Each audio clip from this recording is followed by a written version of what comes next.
एक महात्मा गुरुकुल चलाते थे। इस गुरुकुल में हजारों शिष्य उनसे शिक्षा पाने के लिए आते थे। इन कई सारे शिष्यों में एक शिष्य ने एक बार अपने गुरु से सवाल किया। उसने कहा, गुरुजी, अगर आप बुरा न माने तो मैं आपसे एक प्रश्न पूछना चाहता हूँ। गुरु ने कहा, हाँ, तुम मुझसे कोई भी प्रश्न पूछ सकते हो और मैं तुम्हें उसका संतोषकारक उत्तर देने का प्रयास करूंगा। शिष्य ने गुरु से पूछा कि आप बहुत ज्ञानी और विद्वान हैं, इसमें कोई दो राय नहीं। जिस तरह हमें आपसे ज्ञान मिलता है, यानी कि आप हमारे गुरु हैं, मैं जानना चाहता हूँ कि आपके सबसे बड़े गुरु, जिनसे आपको जीवन का सबसे महत्वपूर्ण ज्ञान मिला, वह कौन है? गुरु ने कहा, वैसे तो मेरे जीवन में हजारों गुरु हैं, जिन्होंने मुझे जीवन के सफर में कुछ न कुछ जरूर सिखाया है, लेकिन मैं 3 प्रमुख गुरुओं के बारे में तुम्हें बताना चाहूंगा। मेरा पहला गुरु एक चोर था। एक बार मैं एक लंबी यात्रा से किसी गांव से गुजर रहा था। मैं काफी ज्यादा थक चुका था और किसी के घर ठहरकर आराम करना चाहता था। एक गांव के पास आने पर मुझे एक आदमी दिखा, तो मैंने उससे पूछा कि मुझे उसके गांव में ही कहीं पर आराम करने के लिए आश्रय मिलेगा या नहीं।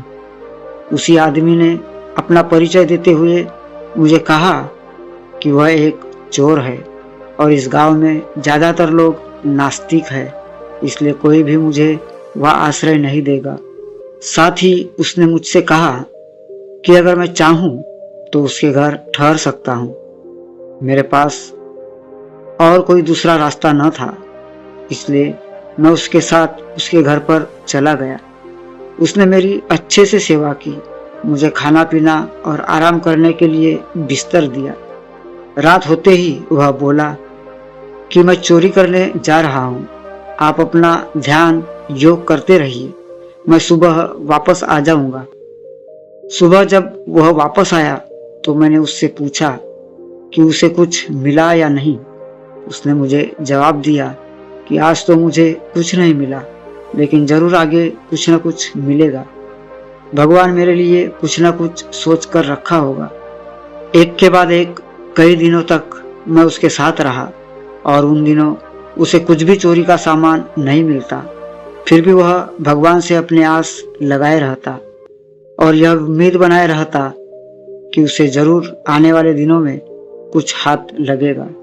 इस तरह चोर के रूप में मेरे पहले गुरु ने मुझे यह सिखाया कि हम जिस भी रास्ते को चुनकर उस पर चलने लगते हैं, फिर चाहे जो हो जाए, हमें उस रास्ते और विश्वास को कि एक दिन हमें मंजिल मिलेगी कभी नहीं छोड़ना चाहिए। वह दिन है और आज का दिन है, तब से मैंने कभी अपनी ध्यान और भगवान की भक्ति नहीं छोड़ी। मेरा दूसरा गुरु है एक कुत्ता। एक बार किसी जरूरी काम से काफी दूर का सफर कर जंगल से गुजर रहा था। लंबे सफर के चलते मुझे बहुत ज्यादा प्यास लगी थी, इसलिए मैं वहां पर एक तालाब के पास जाकर पानी पीने लगा। उस तालाब के पास एक कुत्ता पहले से पानी पीने के लिए आया हुआ था। कुत्ता जैसे ही पानी पीने के लिए तालाब में अपना मुंह झुकाता था, उसे उसका ही प्रतिबिंब पानी में दिखता। उस प्रतिबिंब को वो दूसरा कुत्ता समझकर डर जाता और पीछे हट जाता। कुछ समय पीछे रहने के बाद कुत्ता फिर से प्रयास करता और फिर से डर के पीछे हटता।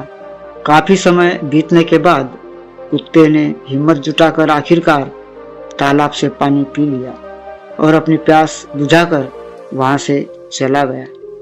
मेरे उस दूसरे गुरु ने मुझे सिखाया कि जीवन में चाहे जितनी बड़ी समस्या या मुसीबत आ जाए, अगर हम उनसे जूझते रहेंगे, लड़ते रहेंगे, तो उसे जरूर हराने में कामयाब भी होंगे और तभी हमें सफलता मिलेगी। मेरा तीसरा प्रमुख गुरु एक 4 साल का छोटा बच्चा था। एक बार मैंने एक बच्चे को मोमबत्ती हाथ में लेकर चर्च की तरफ दौड़ते हुए देखा। मुझे उसे देखकर थोड़ी शरारत सूझी। मैंने उस बच्चे को रोका और उससे पूछा कि तुम यह मोमबत्ती कहाँ ले जा रहे हो। उसने जवाब दिया, वह चर्च में इस मोमबत्ती को ले जा रहा है। मैंने बच्चे से पूछा कि यह मोमबत्ती तुमने जलाई है? बच्चे ने हाँ में जवाब दिया। अब मेरे घमंड भरे सवाल की बारी थी, तो मैंने उससे पूछा, मुझे बताओ, जब तुमने इस मोमबत्ती को जलाया तो यह प्रकाश कहाँ से आया? और उससे पहले जब मोमबत्ती जली नहीं थी तब प्रकाश कहाँ था? बच्चे ने मेरे सवाल के जवाब में अपने हाथ में पकड़ी मोमबत्ती को फूंक मारकर बुझा दिया और मुझसे बोला, आप देख लीजिए, पहले प्रकाश था और अब नहीं है। आपकी आंखों के सामने वह कहाँ गया, यह मुझे बताइए। उस छोटे से गुरु ने मुझे उस दिन सिखाया कि आप चाहे जितने विद्वान हो, आपने चाहे जितना ज्ञान प्राप्त कर लिया, आपको हमेशा विनम्र रहना चाहिए, कभी घमंड नहीं करना चाहिए। दोस्तों, छोटी सी यह कहानी हमें सिखाती है कि जीवन में हमेशा सीखते रहना कितना जरूरी है, चाहे फिर वह शिक्षा कहीं से भी मिले, किसी से भी मिले, इससे कोई फर्क नहीं पड़ता। इसलिए हमेशा विनम्र बने रहे और कभी घमंड ना करें। दोस्तों, उम्मीद है यह कहानी आपको पसंद आई होगी, तो वीडियो को लाइक तथा शेयर अवश्य करें तथा इसी प्रकार के नए नए वीडियो देखने के लिए चैनल को सब्सक्राइब अवश्य करें। तो जल्द ही मिलते हैं एक नई कहानी के साथ एक नए वीडियो में। तब तक के लिए आप अपना ख्याल रखिए। धन्यवाद।